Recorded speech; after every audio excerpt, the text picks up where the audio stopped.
మూడు విషయాలు మైండ్లో పెట్టుకోండి. ఒకటి, డ్రైవర్లు ఉన్నారా, దొరకగలరా. ఫోన్ చేస్తే 2 ఎకరాలకి 5 ఎకరాలకు కూడా వచ్చి కోసిపోతుర్రు. బండ్లు అట్లా అయినాయి. 100 గంటలకు వచ్చేసి మనకు ₹1,00,000 మిగులుతాయి. అప్పులు తెచ్చి చేస్తారు, బండ్లకు కడతారు, ట్రాలీలు కొంటుర్రు, 15 లక్షల దాకా బండ్లకు కట్టి. ఇప్పుడు నేను గ్యామ్ షోరూంలో బండి పెట్టాను కదా, 1,00,000-1,50,000 అవుతున్నాయి బండ్లకి. ఇంకా లోవల్ నేను ముట్టుకోలే అసలు. హాయ్ ఫ్రెండ్స్, మీరు చూస్తున్నది సాయి శివ దొంతు వ్లాగ్స్ ఛానల్. నేను మీ సాయి శివ. నేను డే టు డే లైఫ్లో ఏం జరిగినా నేను ఈ ఛానల్లో పోస్ట్ చేస్తాను. ఈరోజు మనం దేని గురించి మాట్లాడదామంటే, మనకి గ్యామ్ వర్సెస్ లోవెల్ హార్వెస్టర్స్లో ఏమేమి డిఫరెన్స్ ఉంటాయి, దాని మెయింటెనెన్స్ కాస్ట్ ఎలా ఉంటుంది, దాన్ని మనం ఎలాగా మెయింటైన్ చేస్తే ఎట్లా మనకి ఒక లైఫ్ అనేది ఎక్కువ వస్తుంది అనేది ఈ వీడియోలో మాట్లాడదాం. Okay friends, let's begin the show. 100 గంటలకు వచ్చేసి మనకు ₹1,00,000 మిగులుతాయి. ఆ 100 గంటలు ఒక సీజన్కి, వానాకాలం సీజన్లో మనం ఒక 500 గంటలు కోసినాం అనుకో 5 లక్షలు మిగులుతాయి. అనొచ్చు, అన్న 2 నెలల్లో 5 లక్షలు ఎవరు సంపాదిస్తారన్న అంటే, 10 లక్షలు కడతలేవా నువ్వు ఫస్ట్ బండికి? 10 లక్షలు నీ దగ్గర సేవింగ్స్ ఉంటే మాత్రం నువ్వు కొనొచ్చు. కానీ చాలామంది చేసే తప్పు ఏంటంటే, ఒక బండికి సంవత్సరంలో ఓడతాయి అనే ఆలోచనతో అప్పులు తెచ్చి చేస్తారు, బండ్లకు కడతారు, ట్రాలీలు కొంటుర్రు, 15 లక్షల దాకా బండ్లకు కట్టి ట్రాలీలతో సహా ఇంత చేస్తుర్రు కదా. ఒక్క సీజన్కి మనకి 5-6 లక్షలు మిగులుతాయి మొత్తం మీద ఖర్చులు పోగా. డ్రైవర్లకి 70-80 వేలు ఇస్తుర్రు ఒక్కొక్కరు. అసలు ఆ డ్రైవర్లు ఉంటారా పోతారా అని లేదు. పోయినసారి నాకు 2 డ్రైవర్లు పారిపోయారు. నేనేం చేయలే, లోకల్లో ఒకరిని పెట్టుకొని వాడికి నేర్పించుకుంటూ లాస్ట్లో ఫీల్డ్ కోస్తూ బంద్ చేసినాం. బండ్లు బయటికి పోలే. నేను ఆంధ్ర పోయి పోయాను, మా లోకల్ ఫీల్డ్ వరకే కోస్తా అని చెప్పేసి మనం ఒకరిని రెడీ చేసుకున్నా. డ్రైవర్లకి జీతాలు పెరిగిపోయినాయి, వాళ్ళకి తిండి, లైక్ తాగుడు, ఇవన్నీ కలిపి మనకి డ్రైవర్కి వచ్చేసి 1,00,000 నుంచి 1,20,000 ఖర్చు వస్తుంది. మళ్ళీ వాడు అడిగినప్పుడు ఇవ్వాలి, అది పక్కా పెట్టండి. ఏజెంట్లు ఇంత ముందు లెక్క లేరు. లాస్ట్లో డబ్బులు ఇవ్వట్లేదని వాళ్ళకు 10,000, 20,000.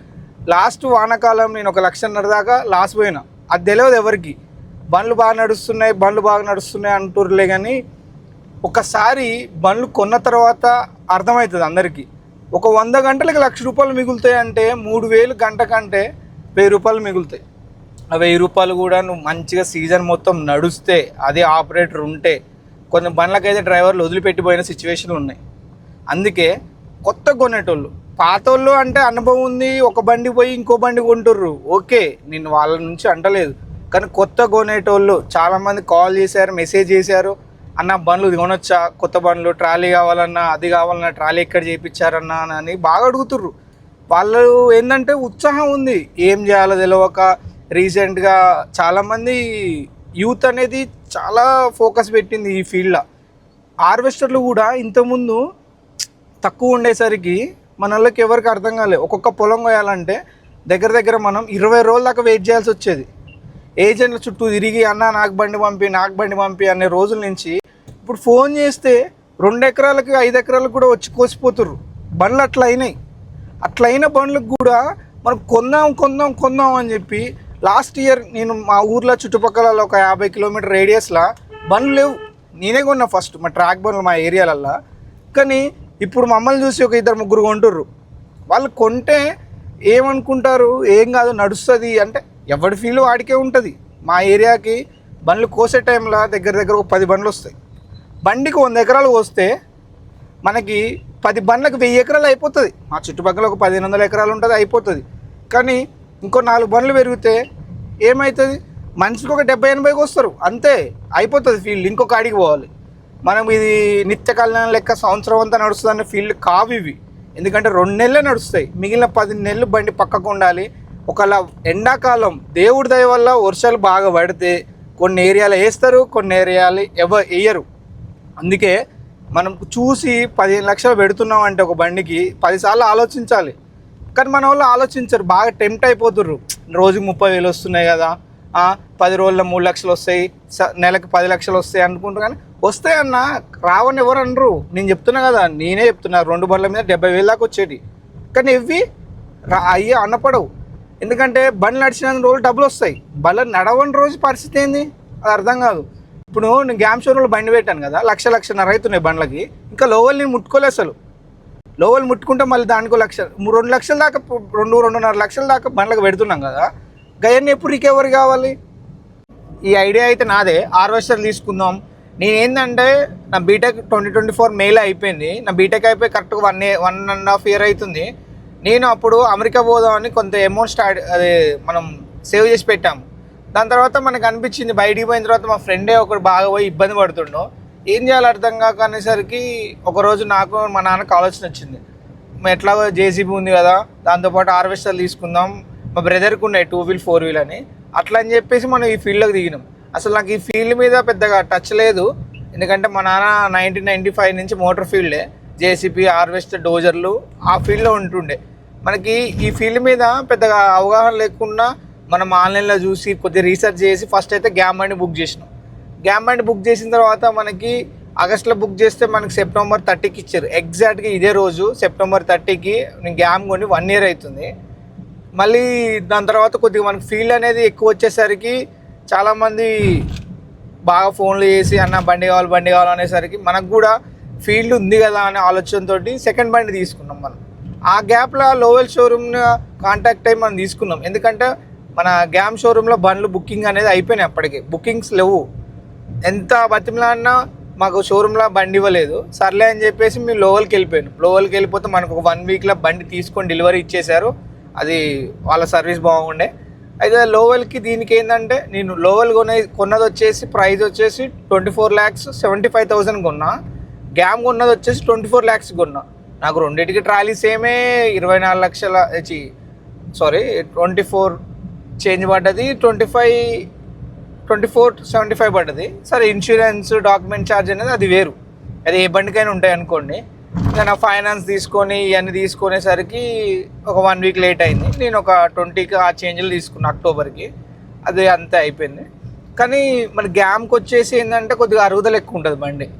మనం గ్యామ్ని కొద్దిగా మనం జాగ్రత్తగా డ్రై ఫీల్డ్ కాకుండా ఓన్లీ బురద ఫీల్డ్లో నడుపుకుంటే కొద్దిగా బాగుంటుంది.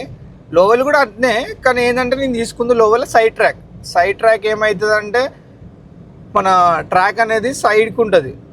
దానివల్ల ఏమవుతుంది, రోలర్లు అనేది పెద్దగా వస్తాయి కాబట్టి రోలర్లు పోయే ఛాన్సెస్ ఎక్కువ ఉంటాయి. నాకు రోలర్లో ఒకటి పోతే 4,000 చేంజ్ పడ్డది బేరింగ్లతోటి షాఫ్ట్లతోటి. అందుకే మనం లోవల్ కొద్దిగా మెయింటెనెన్స్ ఎక్కువ.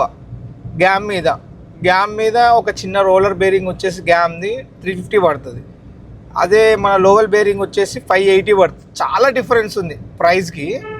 మనం ఇంకా కుబోటాలో చూసుకుంటే అసలు ఆ కుబోటా బండికి 30 లక్షలు పెట్టి కొంటే ఇప్పుడు కొంటుర్రు చాలామంది. కానీ ఏమవుతుందంటే దాంట్లో ఏదైనా పార్ట్ పోయినా కానీ ఆ పార్ట్ దాన్ని తగ్గంత ప్రైజే ఉంటుంది. అందుకే చూసి కొనుక్కోవాలి. బండ్లు ప్రైస్ ఎక్కువ పెడుతున్నాం, బండి మైలేజ్ వస్తా అంటే మైలేజ్ ఎవరు చూడరు, బండినే చూస్తుర్రు. ఈ మధ్య అసలు రైతులకు ఎట్లుందంటే 4-wheel అయినా పట్టించుకోవట్లేదు, గ్యామ్ అంటారు. అది ఎందుకు అంటారు అర్థం కావట్లేదు. అది ఉన్నట్లు కొత్త బండ్లు అయితేనే రండి కొయ్యండి అంటారు. ఏజెంట్లు కూడా చాలా దారుణంగా తయారయ్యారు. ఏదున్నా బండ్లు కొనాలి అనుకుంటే చూసి కొనుక్కోవాలి. ఎందుకంటే ఈ సంవత్సరం మనం 24 లక్షలు పెట్టి బండి కొంటాం కదా, వచ్చే సంవత్సరానికి 5 to 10 lakhs దాని వాల్యూ తగ్గిపోతుంది. ఎందుకంటే ఈ బండికి వచ్చేసి లైఫ్ 3 years. మనం ఒక 1 year పని చేసిన తర్వాత ఒక 10 లక్షలు డౌన్ పేమెంట్ కట్టని బండి ఇవ్వడు. ఒకవేళ బండి ఇచ్చినా నెక్స్ట్ ఇయర్ వరకు 10 lakhs తగ్గిపోతుంది. నువ్వు ఆ ఇయర్లో నువ్వు ఎంత సంపాదిస్తావు? ఓ 20 lakhs సంపాదిస్తావా? డీజిల్కి డ్రైవర్లో పోగునా 100 గంటలకు ₹1,00,000 మిగులుతాయి. లెక్కేసుకోవాలి అంతే. అంటే గంటకు 3,000 అంటే 2,000 ఖర్చు పోతుంది, ₹1,000 మిగులుతాయి. అది మనం దాంట్లో గమనించాలి. ఏదో రోజుకు 30,000 వస్తున్నాయంటే 30,000లో 10,000 మిగులుతాయి. 20,000 ఖర్చులకే. ఆ 20,000 ఖర్చులు పోగా ఇంకా 10,000తోని 10 లక్షలు కట్టిన బండికి 2 నెలల ఫీల్డ్ సంవత్సరం అంతా నడుస్తుందా అంటే నడవదు. మళ్ళీ ఎండాకాలం అయితే చాలా దారుణమైన రేట్లు అయ్యాయి. 2,400, 2,600 ఇస్తారు. దాంట్లో కూడా ఇచ్చేది ఎంతో ఎగ్గొట్టేది ఎంతో ఎవరికి తెలియదు. ఎందుకంటే 26 లక్షలు పెట్టి కొంటున్నాం బండ్లు, తక్కువ కూడా కాదు. కార్ అన్న 10 లక్షలు పెట్టి కొన్నాం అనుకో, 10 సంవత్సరాల తర్వాత అయినా సగం రేట్ కన్నా పోతుంది. కానీ ఈ బండ్లు అట్లా కాదు. ఏదో రైతులు 30,000 ఇస్తారు, 3,000 ఇస్తారు అని చెప్పి ఎగబడుతుర్రు. ఆల్రెడీ ఫీల్డ్లో ఉన్న వాళ్ళకైతే అనుభవం ఉంటుంది, చెప్పాల్సిన అంత అవసరం లేదు. కానీ కొత్తగా కొనే బండ్లు వాళ్ళకి మాత్రం కొద్దిగా అవగాహన లేదు. వాళ్ళు కొంటారు వీళ్ళు కొంటారు అని బాగా కొంటారు బండ్లు. అట్లా కొనొద్దు, ఫస్ట్ తెలుసుకోండి. అవసరమైతే ఒక 50,000 అడ్వాన్స్ ఇస్తే మన కిందకి బండ్లు తిప్పడానికి చాలామంది ఉన్నారు. ఏజెంట్ కానీ ఫస్ట్ ఒక 2 సంవత్సరాలు బండ్లు తిప్పండి. తిప్పిన తర్వాత అరే నాకు ఈ ఫీల్డ్ సెట్ అవుతుంది, నీ బండ్లు తిప్పుకోగలను, డబ్బులు వసూలు చేసుకోగలను అనుకున్నప్పుడు మాత్రం బండి తీసుకోండి. అంతేలే కానీ మా ఊర్లో వాడు బండి తెచ్చిండు, వీడి బండి తెచ్చిండు, వాడు బాగా సంపాదిస్తుండు, రోజుకు 30,000 వస్తున్నాయి అంటారులే కానీ కొనుక్కోండి. 3 విషయాలు మైండ్లో పెట్టుకోండి. 1, డ్రైవర్లు ఉన్నారా, దొరకగలరా. 2, బండికి మనం మొత్తం డౌన్ పేమెంట్ అనేది డబ్బులు ఉంటే కడుతున్నామా, అప్పు తెచ్చి కడుతున్నామా. 3వది ఏజెంట్లు ఉంటారా, లేకపోతే మన సొంత ఫీల్డ్ అయితే మన డబ్బులు వసూలు చేసుకునేంత కెపాసిటీ ఉందా, ఇవన్నీ ఆలోచించుకొని బండ్లు కొనుక్కోండి. అంతే ఫ్రెండ్స్, నేను ఈ వ్లాగ్లో అయితే ఇంతే చెప్తున్నాను. ఎందుకంటే నాకు ఉన్న అనుభవం అయితే ఇంతే. నేను 1 సంవత్సరం నుంచే బండ్లు నడుపుకున్నా కాబట్టి నాకు తెలుసు. లోవల్ బెటరా, గ్యామ్ బెటరా అని అంటే మనకి లోవల్ అయితే కొద్దిగా బెటర్ ఉంటుంది, ఎందుకంటే అరుగుదల తక్కువ బండికి. అందుకే మనం ఏం చేయాలంటే కొనుక్కునే ముందు తిరగండి. నాకు అనిపించింది మీకు అనిపించదు, మీకు అనిపించింది నాకు అనిపించదు, కాబట్టి నాకు లోవల్ బెటర్ అనిపించింది. అన్న లోవల్ బెటరా, గ్యామ్ బెటరా అని చాలామంది అడుగుతుంటే నేను ఏం చెప్పాలి? ఎందుకంటే నేను నడిపిన ఫీల్డ్స్లలో నాకు లోవల్ బెటర్ అనిపించింది. మీ ఫీల్డ్ ఎట్లుందో అది మీరు గమనించి దానికి మీరు ఏ బండి సెట్ అవుతుందని కొద్దిగా మీరు కూడా ఒకరు చెప్పిన మాట వినకుండా అందరినీ కొద్దిగా కనుక్కోండి, చూడండి ఫస్ట్ బండ్లని. అసలు బండ్లు ఎలా ఉంటాయి, ఎలా నడుస్తుంది, అసలు వాటికి మెయింటెనెన్స్ ఎలా ఉంటుందని చూసి తీసుకోండి. Okay friends, see you next vlog. ఈ వ్లాగ్ అయితే ఇంతే. Bye friends.